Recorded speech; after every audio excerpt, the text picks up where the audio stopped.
کہ حقیقت میں تیسری بات جو شاعروں کے اندر ہے وہ ہے کہ ان کے قول اور فعل میں مطابقت نہیں. قول بہت اونچا، عمل گرا ہوا. غالب کہ اپنی خودداری کا ذکر کرتا ہے کہ میں وہ خوددار ہوں کہ اگر قیامت کے دن میں نے جنت کے دروازے پہ دستک دی اور پوچھا گیا تم کون ہو تو میں خودداری کی وجہ سے جانے سے انکار کر دوں گا. قول یہ ہے. فعل کیا ہے؟ رامپور کے نواب کو درخواست بھیج رہا ہے کہ جو آپ وظیفہ دیتے ہیں اس سے میری ضروریات پوری نہیں ہوتی، آپ کا احسان عظیم ہوگا کہ اس میں تھوڑا اضافہ فرمائیں. قول اور فعل میں تضاد. تو ہمیں کہ نبی علیہ الصلوۃ والسلام میں کیا یہ تین باتیں پائی جاتی ہیں کہ نبی علیہ الصلوۃ والسلام نے خیالی باتیں کی ہوں، نبی علیہ السلام کی پیروی کرنے والے گمراہ ہوں، اور نبی علیہ السلام کے قول اور فعل میں تضاد ہوں. جو حضرت فرماتے ہیں اس کے مطابق عمل کر رہے ہیں. نماز کا حکم دیا، خود وضو کر کے نماز ادا فرما رہے ہیں. تو یہ باتیں حضرت میں نہیں پائی جاتی. پھر یہ کہ نبی علیہ السلام کو کاہن کہا. کاہن وہ کہ جو غیب کی خبریں بتلاتے ہیں جنات سے سن کر. کوئی باتیں پوری ہو جاتی ہیں، کوئی نہیں ہوتی. لیکن حضرت نے جتنی پیشین گوئیاں فرمائیں وہ ساری کی ساری پوری ہوئی. نبی علیہ الصلوۃ والسلام نے قرآن مجید کے حوالے سے یہ بات بیان فرمائی، قبلے کی تبدیلی کے حوالے سے. قرآن مجید میں اللہ نے یہ بات ارشاد فرمائی کہ یہ قبلہ ہم تبدیل کریں گے اور یہ بیوقوف لوگ اعتراض کریں گے. وہی ہوا. پہلے خبر دے دی گئی کہ اعتراض کریں گے تو چاہیے تھا کہ اعتراض نہ کرتے، قرآن کی صداقت کا انکار کر دیتے. دیکھو جی، کسی نے مخالفت کی ہے، کسی نے مخالفت نہیں کی، لیکن قرآن نے جو خبر دی اس خبر کے مطابق اعتراض کرنے والوں نے اعتراض کیا. جو اعتراض اللہ نے بیان فرمائے وہی اعتراض وہ کر رہے تھے. تو نبی علیہ الصلوۃ والسلام نے جو خبر دی ہے وہ پوری ہوئی ہے. اس میں دلیل اس بات کی ہے کہ دیکھو کہ دنیا کے بارے میں حضرت نے جو خبریں دی ہیں پوری ہوئی ہیں، تو آخرت کے بارے میں ان خبروں کو ایسے یقینی سمجھو. یہ دلیل ہے اس بات کی کہ حضرت کی زبان مبارک سے نکلی ہوئی بات یہ ضرور پوری ہوگی. پھر نبی علیہ الصلوۃ والسلام کے قول و فعل میں تضاد نہیں. کاہن تو میں عرض کر رہا تھا کہ جو غیب کی خبریں بتلاتا ہے پوری ہو گئیں، کبھی پوری نہیں. نبی علیہ السلام نے جو بھی پیشین گوئی فرمائی وہ اسی طرح پوری ہوئی جس طرح حضرت نے. تو لہذا فرمایا کہ نبی علیہ السلام شاعر بھی نہیں، نبی علیہ السلام کاہن بھی نہیں، نبی علیہ السلام مجنون بھی نہیں. اب نبی علیہ الصلوۃ والسلام مجنون نہیں، فرمایا کہ یہ اللہ تبارک و تعالیٰ کا آپ پر احسان ہے کہ آپ مجنون نہیں. اور نبی علیہ الصلوۃ والسلام پر اللہ تعالیٰ کا یہ احسان ظاہر ہوا ہے کس انداز سے؟ سب سے پہلی چیز عقل، کہ انسان کا امتیاز عقل کے ساتھ ہے. اور نبی علیہ الصلوۃ والسلام عاقل الناس، تمام انسانوں میں سب سے زیادہ عقل والے. فیصلے کس سے کرا رہے ہیں؟ نبی پاک صلی اللہ علیہ وسلم سے فیصلے کرا رہے ہیں. اور عرب کے ماحول کے اندر جن کو ثالث اور فیصل کی حیثیت حاصل ہے، جن میں ابو بکر صدیق رضی اللہ عنہ سر فہرست ہیں، وہ حضرت کی عظمت کا اقرار کر رہے ہیں اور حضرت کی عظمت کے ساتھ وابستہ ہیں. نبی علیہ السلام کے ساتھ جو وابستہ ہیں وہ اس قدر عقل والے ہیں، تو حضرت جن سے وابستہ ہیں وہ کتنی عقل والے ہیں کہ عاقل الناس، تمام انسانوں سے سب سے زیادہ عقل والے. دوسری بات تھی جو عقل والا ہو، پہلی بات تو یہ جو عقل والا ہے وہ دیوانہ نہیں ہو سکتا. کوئی کام نبی علیہ السلام کا خلاف عقل نہیں، کوئی بات حضرت کی خلاف عقل نہیں. یا کوئی بات اور کوئی کام خلاف عقل نہیں تو اس کو آپ دیوانہ کیسے کہیں گے؟ دوسری بات یہ کہ بیان، کہ انسان کا امتیاز بیان سے ہے، کہ علمہ البیان، کہ اللہ نے انسان کو بولنے کی صلاحیت عطا فرمائی. بیان یہ ہے کہ آپ اپنی بات کو دوسرے پر پوری طرح واضح کر دیں، اور اس کی سب سے اعلیٰ صورت ہے فصاحت و بلاغت. اور نبی علیہ السلام کے ارشادات عالیہ فصاحت و بلاغت کا اعلیٰ نمونہ کہ آج بھی یورپ کی یونیورسٹیوں میں عربی ادب کی تعلیم کے اندر نصاب کے اندر حضرت کے شہادات عالیہ کو شامل کیا گیا ہے کہ اس سے عربی زبان کی فصاحت و بلاغت معلوم ہوتی ہے۔ تو نبی علیہ الصلوۃ والسلام کو بیان میں امتیاز حاصل ہے۔ اعلان نبوت سے پہلے حضرت کی خطابت بھی نہیں، حضرت کی شاعری بھی نہیں، لیکن جیسے ہی اعلان نبوت حضرت نے فرمایا، حضرت کی زبان مبارک سے فصاحت و بلاغت کے دریا بہنے لگے۔ تو یہ نبی علیہ الصلوۃ والسلام کی دوسری بڑی بات جس سے مجنون ہونے کی نفی ہو رہی ہے وہ ہے فصاحت و بلاغت کی گفتگو۔ تیسری بات، تاثیر۔ دیوانہ اور جو مجنون ہے اس کی بات میں تاثیر نہیں ہوتی، اثر نہیں ہوتا، اور نبی علیہ الصلوۃ والسلام کی گفتگو میں تاثیر ہی تاثیر ہے۔ جو حضرت کی صحبت میں آ کے بیٹھتا ہے اور وہ حضرت کا فوری طور پہ قائل ہو جاتا ہے، تو یہ تاثیر دیوانوں میں نہیں ہوا کرتی۔ تو نبی علیہ الصلوۃ والسلام پر یہ اللہ کی نعمت ہے، اللہ کا فضل ہے۔ پھر نبی پاک صلی اللہ علیہ وسلم کی صداقت پر اور حضرت کی دیانت پر اعتماد اور اس کا اعتراف کہ دیوانہ اس کا دیانت سے کوئی تعلق نہیں، صداقت کوئی تعلق نہیں، اس کی بات میں ربط ہی نہیں۔ جب دیوانے کی بات میں ربط ہی نہیں تو وہاں صداقت اور دیانت کا فیصلہ کیسے کیا جا سکتا؟ اور نبی علیہ الصلوۃ والسلام کی صداقت اور دیانت پر اعتماد، حتیٰ کہ مخالفین بھی اس کا اعتراف کر رہے ہیں۔ فرمایا کہ یہ باتیں پوری طرح سے ظاہر کر رہی ہیں کہ حضرت دیوانے نہیں۔ فرمایا کہ پھر نبی علیہ الصلوۃ والسلام کا اجر ایسا اجر کہ اجر عظیم ہے اور ختم ہونے والا نہیں۔ نبی علیہ الصلوۃ والسلام کی قوت برداشت، دیوانے میں قوت برداشت نہیں ہوتی، حضرت کی قوت برداشت۔ پھر یہ کہ نبی علیہ الصلوۃ والسلام کے ماننے والے بڑھتے ہوئے چلے جا رہے ہیں، اور یہاں اشارہ اس بات کا موجود ہے کہ جس دین کو یہ مخالفین مٹانا چاہتے ہیں، دین مٹنے کا نہیں ہے، بلکہ نبی علیہ الصلوۃ والسلام کا یہ سلسلہ، یہ فیض بڑھتا ہوا چلا جائے گا، یہاں تک کہ ایک وقت آئے گا جب حضرت کا لایا ہوا دین ہی دنیا کے اندر ہوگا، باقی کوئی دین اس کے مقابلے میں موجود بھی نہیں ہوگا۔ ایک ہے دین کی فوقیت، غلبہ دین، غلبہ دین ہے کہ یہ دین سب دینوں پر غالب ہے۔ ایک ہے غلبہ دین اس انداز سے کہ دوسرے کا وجود ہی ختم ہو گیا، تو نبی علیہ السلام کا لایا ہوا دین، اس کے سامنے سب دینوں کے وجود ہی ختم ہو جائیں گے۔ علمی غلبہ تو اس دین اسلام کو آج بھی حاصل ہے، اس وقت بھی حاصل تھا جب ماننے والے محدود تھے، گنتی کے انگلیوں پر گنے جا سکتے تھے۔ علمی غلبہ تو اس وقت بھی حاصل تھا، لیکن عملی غلبہ مختلف ادوار میں حاصل رہا، یہاں تک کہ وقت آئے گا صرف یہی موجود ہوگا، باقی سب دین مٹ جائیں گے۔ فرمایا کہ یہ دیکھو کہ نبی علیہ الصلوۃ والسلام کا دیوانہ نہ ہونا، فرمایا کہ یہ بات قلم سے واضح ہے کہ انسان کو اللہ نے علم کی نعمت عطا فرمائی اور علم کی حفاظت کا ذریعہ قلم ہے۔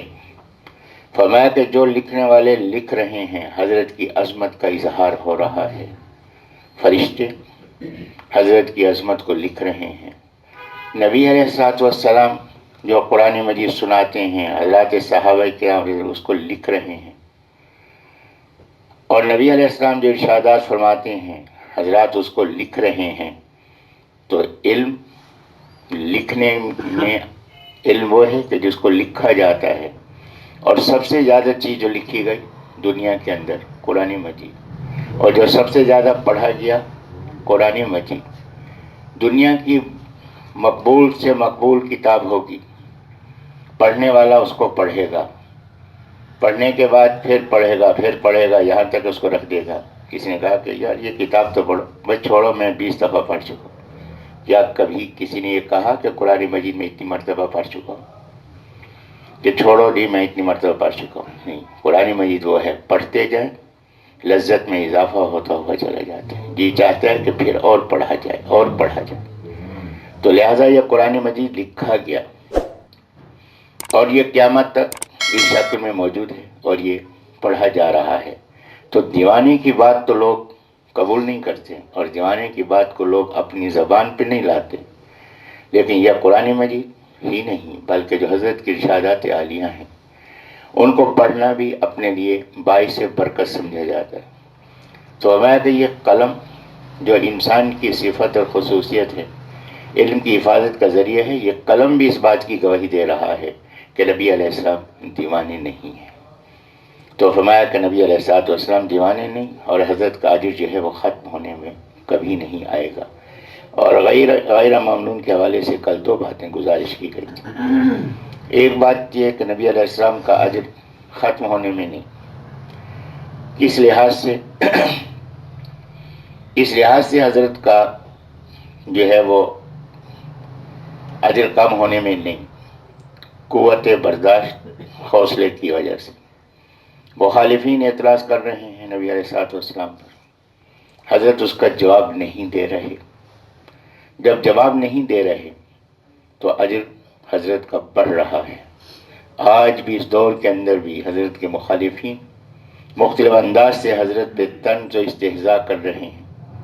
جب طنز و استہزاء کر رہے ہیں تو حضرت کا اجر بڑھ رہا ہے۔ یہ تو ایمان والوں کے لیے تو مناسب نہیں کہ نبی علیہ السلام کے طنز و استہزاء کو برداشت کریں، لیکن حضرت کا اجر تو اس سے بڑھ رہا ہے۔ پھر یہ کہ نبی علیہ السلام نے جو دین کی دعوت دی ہے، ایمان والے جو ایمان قبول کرتے ہوئے چلے آ رہے ہیں، تو اللہ تعالیٰ کا ضابطہ ہے کہ ان لوگوں کے اعمال میں، ان کے اجر میں کمی کیے بغیر جتنا اجر اللہ ان کو عطا فرمائے گا، ہر ایک کے برابر اجر نبی علیہ السلام کو عطا فرمائے گا۔ سلسلہ چل رہا ہے ایمان کا۔ رات گزشتہ اسی رات میرے پاس ایک نوجوان آیا ہے اور اس نے آ کے اس بات کی خبر سنائی کہ مشہور یہاں ایک خاندان ہے، ہندو خاندان ہے، اس کے لڑکے کے ساتھ اس کا تعلق ہوا، کوئی دوستانہ ہوا۔ دوستی میں رات وہ آ کے مجھ سے پوچھ رہے تھے کیا طریقہ ہے کہ وہ مسلمان ہونا چاہتا ہے۔ اب یہ نبی السلام کا ایک امتی پورے گھرانے کے ایمان کا ذریعہ بن رہا ہے، تو اس کا اجر اس کو ملے گا، اور اس کا یہ اس کو ایمان پہ لانا یہ کس کی برکت سے ہے؟ نبی علیہ السلام کی برکت سے ہے، اور نبی علیہ السلام کا اس کا اجر مل رہا ہے۔ تو یہ اجر عظیم فرمایا کہ ایسا ہے کہ جو کبھی ختم ہونے والا نہیں ہے۔ اور دوسری بات یہ ہے کہ ممنون جو ہے یہ منت سے ہے کہ نبی علیہ السلام کا اجر بڑھ رہا ہے، لیکن احسان ان کا نہیں جو حضرت کے اجر بڑھانے کا ذریعہ بن رہے ہیں، بلکہ احسان کس کا ہے؟ نبی پاک صلی اللہ علیہ وسلم کا ہے۔ رات وہ نوجوان بھی کہہ رہا تھا کہ اگر نبی علیہ السلام کے ذریعے سے ہمیں یہ ایمان نصیب نہ ہوتا تو میں آگے اس ایمان کی دعوت کیسے دے سکتا تھا۔ تو نبی علیہ السلام کا احسان ہے کہ حضرت کی برکات ہیں کہ اللہ نے اس کی توفیق عطا فرمائی۔ یہاں یہ بات بھی فرما دی کہ جو کام کرنے والے ہوں گے، جن کے کام کی وجہ سے آپ کا اجر بڑھے گا، وہ آپ کے ممنون ہوں گے، آپ پہ احسان دھرنے والے نہیں ہوں گے۔ آج دنیا کے اندر دعوت تبلیغ کا کام کونے کونے میں موجود ہے، لیکن آپ ان میں سے جس سے بھی پوچھیں وہ یہی کہے گا کہ نبی علیہ السلام کی برکات ہیں اور حضرت کی نیابت میں ہم اس پیغام کو آگے پہنچا رہے ہیں۔ تو فرمایا کہ وَإِنَّكَ لَعَلَىٰ خُلُقٍ عَظِيمٍ، اے نبی علیہ السلام یقیناً آپ نہایت عظمت والے اخلاق پر ہیں۔ یہاں ایک بات تو یہ قابل غور ہے کہ نبی علیہ السلام کا حسن اخلاق یہاں بیان فرمایا، اور اس نے دلیل بیان فرمائی کہ دیوانے حسن اخلاق والے نہیں ہوتے۔ دیوانہ تو اخلاق کو جانتے ہی نہیں کہ اخلاق کس کو کہتے ہیں، اور نبی علیہ السلام کا عظیم اخلاق یہ دلیل ہے اس بات کی کہ آپ دیوانے نہیں۔ دوسری بات جو عربی عبارت کے لحاظ سے یہاں قابل غور ہے، یہاں یہ نہیں فرمایا کہ نبی علیہ السلام صاحب اخلاق ہیں، نہیں، لَعَلَىٰ خُلُقٍ عَظِيمٍ، اعلیٰ عربی زبان میں اس کو استعلاء کہتے ہیں، غالب ہونا، کہ حسن اخلاق حضرت میں نہیں بلکہ نبی علیہ السلام حسن اخلاق پر غالب ہیں، کہ نبی علیہ السلام کی ایک ایک ادا، نبی علیہ السلام کا ایک ایک حرف یہ حسن اخلاق کا اظہار ہے کہ نبی علیہ الصلوۃ والسلام میں حسن اخلاق نہیں، نبی علیہ الصلوۃ والسلام حسن اخلاق پر غالب ہیں، یعنی حسن اخلاق حضرت سے باہر ہے ہی نہیں، جو اخلاق ہے وہ حضرت ہی کا اخلاق ہے۔ فرمایا کہ آپ جو ہیں لعلی خلق عظیم، نہایت عظمت والے اخلاق پر ہیں۔ نبی علیہ الصلوۃ والسلام نے اس حسن اخلاق کے بارے میں یہ بات ارشاد فرمائی، دور حاضر فتنے کا دور ہے۔ دیکھیں جی، نبی علیہ السلام کے اخلاق کی اللہ نے تعریف فرمائی ہے، لہذا عبادت میں کمزوری ہو جائے کوئی حرج کی بات نہیں، بس انسان کا رویہ انسانوں کے ساتھ درست ہونا چاہیے۔ جہاں بھی یہ بات معلوم ہو رہی ہے نہیں میرے محترم، کہ سمجھیں کہ اخلاق کس کو کہتے ہیں۔ اخلاق کیا ہے؟ اخلاق ہے کہ جس کا حق ہے اس کو احسن انداز سے ادا کیا جائے، اور سب سے بڑا حق کس کا ہے؟ اللہ کا ہے۔ اگر اللہ کے حق کو ادا نہیں کیا، دنیا جہاں کے حقوق آپ ادا کرتے رہیں تو آپ اخلاق والے ہو ہی نہیں سکتے، اس لیے کہ بنیاد کو آپ نے چھوڑ دیا۔ تو لہذا حسن اخلاق کی بنیاد اللہ سے تعلق پر ہے۔ نبی علیہ الصلوۃ والسلام نے حسن اخلاق کو اختیار فرمایا، حسن اخلاق کی تعلیم دی۔ کیا اللہ کے احکامات کو چھوڑا؟ نہیں۔ فرمایا کہ اللہ تبارک و تعالی کے احکام کی تعمیل اور اللہ سے محبت کیا؟ میں کہ من احب للہ و ابغض للہ فقد استکمل الایمان۔ فرمایا کہ ایمان کامل کس کا ہے؟ ایمان کامل اس کا ہے کہ جس نے محبت رکھی اللہ کی محبت کی وجہ سے، اور کسی سے بغض رکھا اللہ تبارک و تعالیٰ کو خوش کرنے کے لیے۔ جس نے اللہ کے لیے محبت رکھی، اللہ کے لیے بغض رکھا، اس نے اپنے ایمان کو کامل کر لیا۔ اور نبی علیہ الصلوۃ والسلام نے یہ بات فرمائی کہ قیامت کے دن ایمان والوں کے پلڑے بھاری ہوں گے حسن اخلاق کی وجہ سے۔ کس کے پلڑے بھاری ہوں گے؟ ایمان والوں کے۔ عقیدہ تو یہ بنیاد ہے کہ اللہ سے جب تک تعلق نہیں ہوگا اس وقت تک اخلاق نہیں۔ یہ بات مان۔ پھر حضرت نے فرمایا کہ جنت میں سب سے زیادہ جانے والے کون ہوں گے؟ فرمایا جو تقوی اور اخلاق میں عمدہ ہوں گے۔ پھر نبی علیہ السلام نے فرمایا کہ میں دنیا کے اندر آیا ہوں اخلاق کی تکمیل کرنے کے لیے۔ مجھے سب سے زیادہ پیارا وہ ہے جو اخلاق میں سب سے زیادہ بہتر ہے۔ اخلاق کیا ہے؟ درد دل۔ اور درد دل کیا ہے؟ کہ درد دل یہ ہے کہ انسان نقصان سے، تکلیف سے بچ جائیں، اور حقیقت میں بچنا کیا ہے؟ جہنم سے بچنا ہے۔ کہ درد دل کیا ہے؟ درد دل یہ ہے کہ میں بھی جہنم سے بچ جاؤں، اور یہ انسان یہ بھی جہنم میں جانے سے بچ جائے۔ اس کی کوشش یہ ہے سب سے بڑا اخلاق، سب سے بڑی ہمدردی تو یہی ہے کہ دوسرے کو تکلیف سے بچایا جائے۔ دنیا کی تکلیف تو عارضی ہے، وقت آئے گا گزر جائے گا، لیکن اصل تکلیف تو آخرت کی تکلیف ہے۔ تو آخرت کی تکلیف سے بچانا یہ سب سے بڑا اخلاق ہے۔ تو نبی علیہ الصلوۃ والسلام کے بارے میں اللہ نے خبر دی کہ آپ خلق عظیم پر ہیں۔ نبی علیہ الصلوۃ والسلام نے جہاد کا موقع ہے تو کافر کو تو قتل کیا ہے، لیکن اس سے ہٹ کے حضرت نے کبھی کسی کو ایک تھپڑ بھی رسید نہیں فرمایا۔ ام المومنین عائشہ رضی اللہ عنہ فرماتے ہیں کبھی آپ نے سخت بات بھی نہیں فرمائی۔ دین کے معاملے کے اندر تو آپ سخت لہجہ اختیار فرماتے تھے، لیکن اپنی ذات کے معاملے میں حضرت نے کوئی سخت بات بھی بیان نہیں فرمائی۔ انس بن مالک رضی اللہ عنہ حضرت کی خدمت میں 10 سال رہے، لڑکے تھے۔ میں کہ نبی علیہ الصلوۃ والسلام نے مجھ سے کبھی یہ فرمایا ہی نہیں کہ تو نے یہ کام کیوں کیا، کیوں نہیں کیا۔ کبھی ڈانٹ ڈپٹ کا انداز اختیار حضرت نے فرمایا ہی۔ تو نبی علیہ الصلوۃ والسلام یہاں تک کہ کفار جو قتل ہوئے ہیں غزوے کے اندر، حضرت نے ان کے جسم کی بے حرمتی سے بھی منع فرمایا۔ زندہ انسان تو زندہ ہے، حضرت نے مردے کی میت کے ساتھ، اس کے جسم کے ساتھ بھی حضرت نے منع فرمایا کہ اس کو نجائز نہ کاٹا جائے۔ یہاں تک کہ اخلاق کی بات، نبی علیہ السلام کے تربیت یافتہ اور حضرت کے ایمان اور اخلاق کا عکس ابو بکر صدیق رضی اللہ عنہ، پہلا لشکر حضرت اسامہ رضی اللہ عنہ کی عادت میں جو روانہ فرمایا ہے، حضرت ان کے ساتھ ساتھ چل رہے ہیں، نصیحتیں فرما رہے ہیں۔ فرمایا کہ دیکھو کہ جو مقابلے میں نہ آئے اس کو قتل نہیں کرنا، جو مقابلے میں آئے اس کو قتل کرنا، گرفتار اگر ہو جائے تو پھر قتل نہیں کرنا، عورتوں کو قتل نہیں کرنا، بچوں کو قتل نہیں کرنا، بوڑھوں کو قتل نہیں کرنا، اور جو کافروں کے مذہبی لوگ ہیں جو لڑائی میں نہیں مذہب سے وابستہ ہیں ان کو قتل نہیں کرنا۔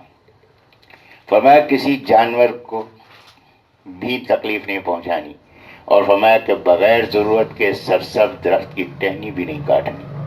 یہ نصیحتیں فرما رہے ہیں حسن اخلاق کی کون؟ ابو بکر صدیق رضی اللہ عنہ۔ تو یہ انہوں نے تربیت کس سے حاصل کی؟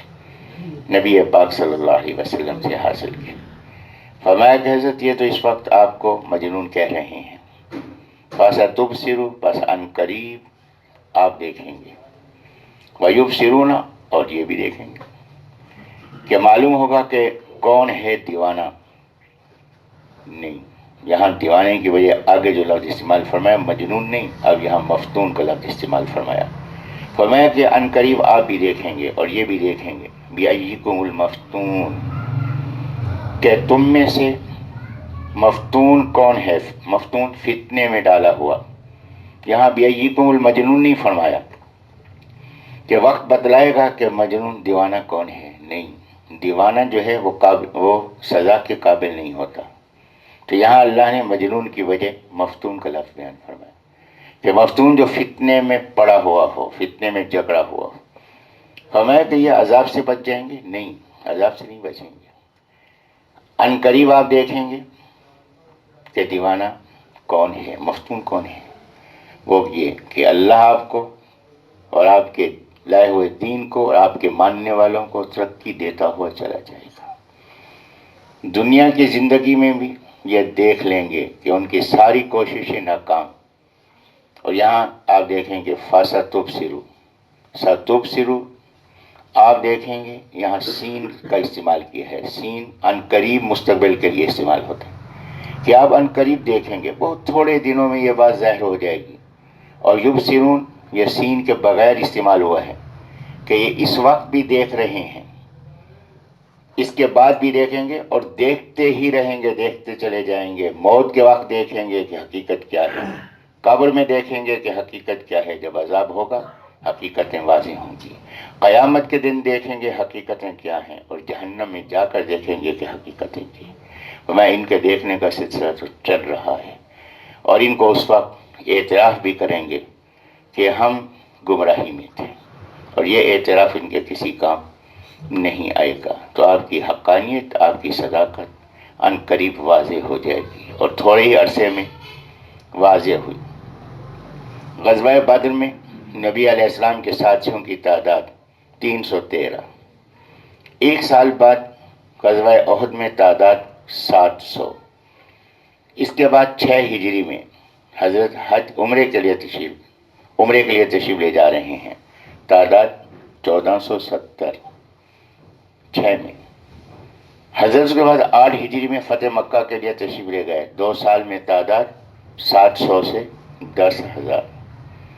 نبی علیہ السلام رمضان المبارک میں فتح مکہ فرمانے کے بعد شوال میں طائف کی طرف تشریف لے جا رہے ہیں، تعداد 10 سے 12,000۔ 9 ہجری میں اگلے سال نبی علیہ السلام غزوہ تبوک کے لیے تشریف لے جا رہے ہیں، تعداد 10,000 سے 30,000۔ اگلے سال 10 ہجری میں نبی علیہ السلام حج کے لیے تشریف لے جا رہے ہیں، تعداد کم و بیش 30,000 سے کم و بیش 1,40,000۔ فرمایا کہ آپ ان قریب دیکھیں گے کہ کس طریقے سے آپ کا دائرہ اصل بڑھتا ہوا چلا جا رہا ہے، اور ان کو اپنی ناکامیوں کا احساس ہوگا کہ وہ لوگ جو مخالفت کر رہے ہیں کس طرح سے حقیقت کا اعتراف کیا۔ سہیل بن عمرو رضی اللہ عنہ 6 ہجری میں نبی علیہ السلام سے مذاکرات کرنے کے لیے آئے ہوئے ہیں۔ حضرت کی ہر بات پہ اعتراض ہو رہا ہے کہ بسم اللہ الرحمن الرحیم، ہم رحمان رحیم نہیں مانتے، اس کو کاٹو۔ یہ معاہدہ ہو رہا ہے قریش اور محمد رسول اللہ کے درمیان، ہم آپ کو رسول نہیں مانتے، کاٹو۔ اعتراض۔ اس اسرا میں بیٹا آ گیا جو ایمان لایا تھا، وہ زنجیروں سے نکل کر آیا، قید سے نکل کر آیا، زنجیریں اس کو بندھی ہوئی ہیں، کہا کہ اس کو واپس کرو۔ واپسی ہوئی، سب کے سامنے کیکر کی ٹہنی توڑ کے اس کے چہرے پہ چوٹیں لگائیں۔ اس قدر مخالف لیکن 10 ہجری میں جس وقت حضرت حج کے لیے تشریف لائے ہیں، یہی سہیل بن عمرو تھے رضی اللہ عنہ کہ نبی علیہ السلام کے قدموں کو اپنے ہاتھوں پہ اٹھایا ہوا تھا. فرمایا کہ یہ حسن اخلاق اور اس کے نتائج یہ لوگ عن قریب دیکھیں گے اور دیکھتے ہوئے چلے گئے. اللہ مجھے بھی آپ کو بھی حضرت کی اخلاقیات پر اور حضرت کے ہدایات پر، ارشادات پر، حضرت کی سنتوں پر پورا عمل کرنے کی توفیق عطا فرمائے، جیسے کہ اس نے حضرات صحابہ کرام کو عطا فرمائی. وآخر دعوانا الحمدللہ رب العالمین.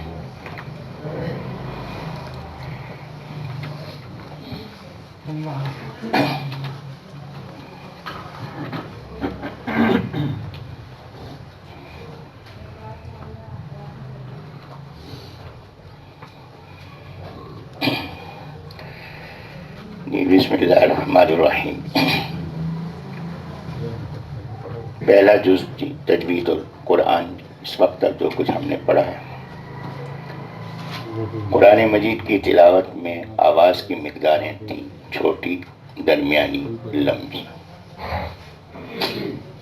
قرآن مجید کی تلاوت میں آواز کے رخ تھی: اوپر، نیچے، سامنے. اب 3 رخ کی چھوٹی مقداریں، ان کی علامات 3 ہیں. اکیلا حرف جس پر زبر زیر پیش ہو، یا 2 حرفوں کا مجموعہ جس میں پہلے حرف پر زبر زیر پیش ہو، دوسرے حرف پہ جزم ہو، تو آواز کی مقدار چھوٹی. تیسری علامت، 2 زبر 2 زیر 2 پیش ہوں تو آواز کی مقدار چھوٹی ہوگی. تو یہ 3 علامتوں کے اعتبار سے ہم تھوڑی سی مشق جو ہے وہ کر لیتے ہیں. آپ میرے ساتھ ساتھ فرمائیں گے. فا، لی، ہو، یہ ہے اکیلا حرف. اب 2 حرفوں کا مجموعہ: بل، من، ہم. اب ہے 2 زبر 2 زیر 2 پیش: دن، دن، ہن. دوسرا جو یہ کہ 3 رخ کی درمیانی مقداریں، یہ چھوٹی مقداریں تھیں. درمیانی مقداریں کب ہوں گی؟ کھڑی حرکات ہوں، کھڑا زبر ہو، کھڑا زیر ہو، الٹا پیش ہو، یا زبر کے بعد الف ہو، زیر کے بعد یہ ہو، پیش کے بعد واو ہو، تو آواز کی مقدار درمیانی ہو جائے گی. اب ہم اس کی مشق جو ہے اس وقت کر رہے ہیں. لا، فی، دو، ہا، ہی، ہو. اب ہے 3 رخ کی لمبی مقدار. یہ لمبی مقدار انگوٹھے کی نوک پوری انگلی کے آخر تک جائے گی. تو یہ 3 رخ کی لمبی مقدار کی مشق کر رہے ہیں. لمبی مقدار کہاں ہوگی؟ جہاں مد کی علامت ہوگی. مد کی علامت جس جگہ پہ ہوگی وہاں آواز کی مقدار لمبی ہوگی. یا، فی، سو. اس کے بعد یہ ہے کہ ہر حرف کو ادا کرنا ہے اپنی جگہ سے. تو مخرج جو ہے یعنی نکلنے کی جگہ وہ یہاں سے شروع ہوگی کہ سینے کے ساتھ حلق سے، حلق کا نچلا حصہ، حلق کے درمیان کا حصہ، حلق کے اوپر کا حصہ، زبان کی جڑ، زبان کی بائیں کروٹ، زبان کے درمیان کا حصہ، زبان کی نوک دایاں کنارہ، زبان کی نوک دائیں کنارے کے بغیر، اوپر کے دانت، زبان کی نوک نچلے دانت، زبان کی نوک کا سلسلہ ختم، زبان کی نوک اوپر کے دانت، زبان کی نوک نیچے کے دانت، اس کے بعد اوپر کے دانت، نچلا ہونٹ، اور اس کے بعد یہ دونوں ہونٹوں کے تر کنارے، خشک کنارے اور ہونٹوں کی گلائی. یہ ہیں مخارج ترتیب کے ساتھ. اب یہ ہے کہ اس وقت ہم اس کا اعادہ کر رہے ہیں. وہ حرف ادا کریں گے جو حلق سے ادا ہوتے ہیں. حلق کے نچلے حصے سے 2 حرف ادا ہوں گے: حمزہ اور گول ہے. حل کے درمیان کے حصے سے دو حرف ادا ہوں گے، عین اور جیم کی شکل والی ہے۔